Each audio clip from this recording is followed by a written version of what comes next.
بسم الله الرحمن الرحيم. السلام عليكم ورحمة الله وبركاته.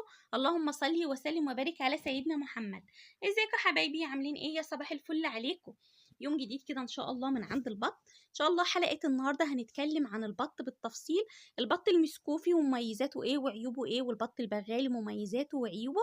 بس لو انتي اول مرة بتشوف القناة عندي، فضلا وليس امر، اتمنى طبعا تنضمي للاسره الصغيره، وكمان يا قلب اختك حطي لي اللايك كده وشجعيني عشان ان شاء الله القناه تكبر باذن الله بيكم، وتبدا كمان اشعارات توصل لناس كتير.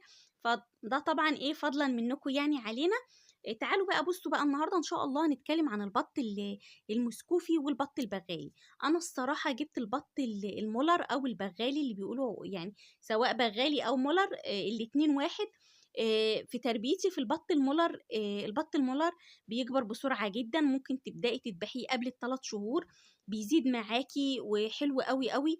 تربيته حلوة وسهلة ولذيذة، ما شفتش منه يعني مميزاته كتيرة. واتكلمنا قبل كده برضو عن مميزات البط المولر، ان هو برضو هادي، مفيش مشكلة خالص، بيشيل معاكي وزن حلو قوي، بيستحمل معاكي الحر والشتاء. برضو مش بيتعب معاكي بسهولة.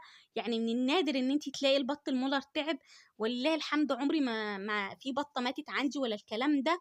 وكنت اجيبهم معاكم، هم اللي يعني بيتفضلوا.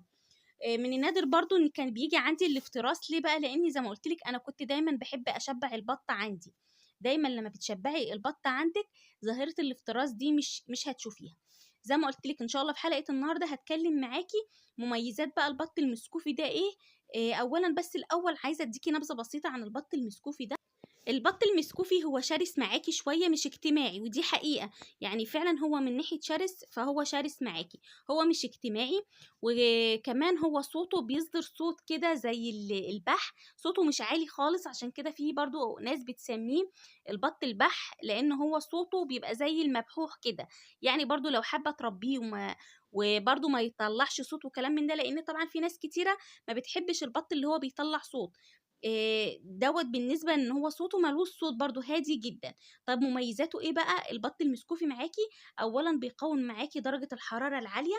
ليه بقى؟ لاتساع صدره، عنده منطقة الصدر بتبقى كبيرة، فعشان كده بتسمح بالتنفس، فبيتنفس معاكي كويس جدا. يعني في موجة الحر بصي تمام معاكي. الناس برضو اللي بتقول عايزة اربي بط في الصيف، هاتي المسكوفي. زي ما قلتلك بيستحمل معاكي درجة الحرارة العالية. حاجة كمان، تاني حاجة بقى في مميزاته، بيقاوم معاكي الأمراض، يعني مناعته حلوة جدا جدا. البط المسكوفي.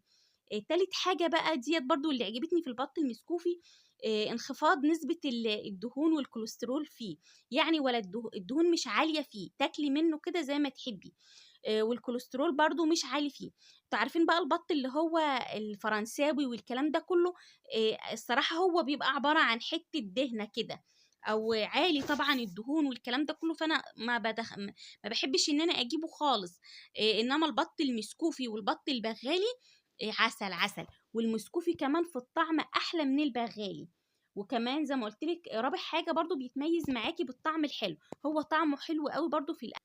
حاجة كمان برضو في ميزة البط المسكوفي معاكي، ان انت ممكن تخلي ذكر مسكوفي مع نتاية بلدية، وتبدأي تجيبي اللي هو البط الخليط، وده بقى اللي انا برشحهولك، لان بيبقى حلو جدا جدا جدا معاكي البط الخليط ده، لان هيبيض وهيرقد والدنيا هتتظبط معاكي.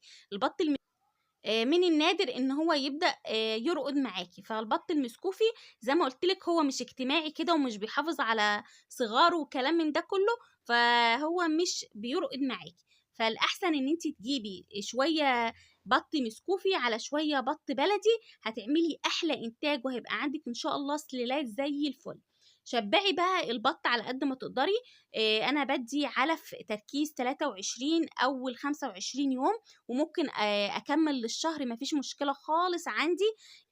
بعد كده بقى، بعد ما باكل شهر مثلا او 25، بادي تركيز 23، بخش في الدرجه الثانيه اللي هي النامي تركيز 21، ودي اللي بستمر بيها لحد ما بأذبح البط. في ناس بتجيب اللي هو العلف البياض والكلام ده كله، انا ما بجيبهوش ومش بدخله. انا بحب اكمل بالعلف اللي انا بجيبه، والدنيا عندي بتبقى زي الفل وتمام. طيب باكل بقى ايه؟ باكل زي ما قلت لكم الدرجه الثانيه، ممكن بقى تأكلي لحد شهر ونص لحد شهرين، والله على حسب ما انت تعوزي تأسسي البطة معاكي. قفلت بقى كده ريش وبدأ الريش يتقفل معاكي وشفتي شكل البطة حلوة معاكي، ابدأي بقى دخلي شوية دشيشة، وبعد كده بالتدريج بقى دخلي شوية عيش، وبعد كده بقى هيبقى عيش وشوية دشيشة وشوية ايه وشوية علف. تبدأي تعملي لهم تقليبة كده، وقبل الذبح كده ممكن تحطي بقى ايه حتة الفول. ده لو انت عايزة طبعا تذبحي، يعني لو انت عايزة تذبحي منه وتسميني كده الايه البط معاكي، فدوت اللي انا بعمله. وحاجة كمان، خلاص البط لما بيشبع مني علف ممكن بحط نسبة علف بسيطة خالص لا تذكر في الاخر خالص بقى، في اخر خالص الايه البطة خلاص قفلت بقى معايا ما بخافش منها. البط المسكوفي حلاوته ان هو بياكل معاكي اي حاجة، يعني ممكن تيجي من بعد مثلا ما بيقفل ريش على وهو داخل مثلا على 3 شهور ولا حاجه، تبداي بقى ايه تحطي بقى بواقي البيت اي حاجه ليه، وقبل كمان ال3 شهور ممكن تدخلي عادي بواقي البيت مفيش مشكله، فهو حلو جدا. طيب لكل ذكر مسكوفي 3 نتايات معاكي، لكل ذكر 3 نتايات معاكي. وزي ما قلنا في برضو من البط المسكوفي ده في نوعين، في الابيض وفي الاسمر، وهو مش بيرقد زي ما احنا برضو قلنا. طيب امتى البط بيبدأ يبيض معاكي؟ بيبدأ يبيض معاكي من 5 ل6 شهور، دوت على حسب الأكل اللي انت بتأكليه. يعني زي ما قلت لك لو أسستي البطة حلو هتبيض معاكي بدري، ممكن من بقى 5 شهور 5 شهور وشوية تبدأ تبيض معاكي. في ناس بتقول ده البطة داخلة على 7 شهور ومش بتبيض، ده علشان انتي ما اديتيش برضو فيتامينات كالسيوم املاح معدنية، قصرتي في الاكل، فكل الكلام ده بيأخر معاكي ان البطه تبيض معاكي بدري. فانت لو عايزه الانتاج حلو من البط وكمان يديكي سلاله حلوه، اسسي ما تستخسريش بقى ايه العلف، شويه العلف والكلام من ده، لا، العلف هيمنع معاكي الافتراس، البط مش هيعض في بعضه، هيبقى شبعان زي ما بيقولوا كده. طيب المفروض بقى ان انا بقى في الوقت ده والبط صغير اجيب املاح معدنيه، ابدا اشتغل معاه بشويه كالسيوم شويه فيتامينات، خميره بيطريه، دي الحاجات اللي انا هحتاجها. بالنسبه لمضاد السموم الخل الليمون الكلام ده كله، ما بجيبش اي علاج خالص غير زي ما قلت لكم شويه املاح معدنيه او فيتامينات او كالسيوم. وان شاء الله لما اجي اجيب هوريكم برضو الفيتامينات والكالسيوم اللي انا هجيبه للبط. وممكن ما اجيبش، يعني انا ممكن احس ان الدنيا عندي تمام فخلاص محتاجش ان انا اجيب لهم اي حاجه. طيب امتى بقى تبداي تذبحي من البط دوت؟ تبداي تذبحي من البط ده عند بعد ال4 شهور. هو مش زي البط البغالي، البط البغالي ممكن تذبحيه قبل ال3 شهور، ولو سبتيه البط البغالي بعد ال3 شهور بيفرغ معاكي وبيخس، فلا، فاذبحي البط البغالي ممكن قبل ال3 شهور، ودوت انا عملته معاكم وذبحته قبل ال3 شهور.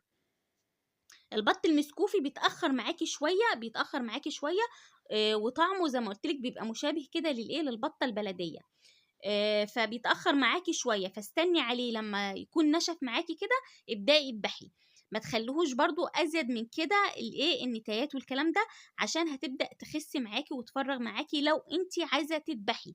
انما لو انتي هتاخدي منهم زي ما قلت لك لو في بيض انتي عايزة تاخديه من البط دوت وتوديه كده فقاسه وكلام من ده، او عندك بطه بلديه، بس زي ما قلت لك الاحسن ان انت تعملي خليط شويه بلدي على شويه مسكوفه، هيديكي خليط حلو جدا. البط المولر او البغالي بيتجوز بيتم التزاوج ازاي بقى؟ ذكر مسكوفي مع نتايه بكيني، ده بيدينا اللي هو المولر. يعني انت ممكن تخلي عندك برضو ذكر مسكوفي ونتايه بكيني، هيبدأ ان شاء الله يديكي انتاج برضو حلو معاكي بإذن الله. يا رب كده في فيديو النهارده كده اكون لميت لكم كل حاجه. في الفيديو ده انا قلت لكم كل حاجه. طيب برضو قبل ما اسك، هو امتى بقى برضو البط بيكسر معاكي؟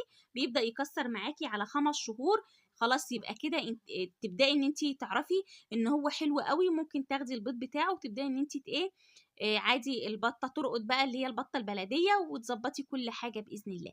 دي كانت حلقه النهارده، اتمنى فيديو النهارده يكون عجبك واستفدت مني يا قلب اختك بحاجه بسيطه. بحبكم في الله، استنونا بقى في فيديوهات جايه كتير، مع السلامه.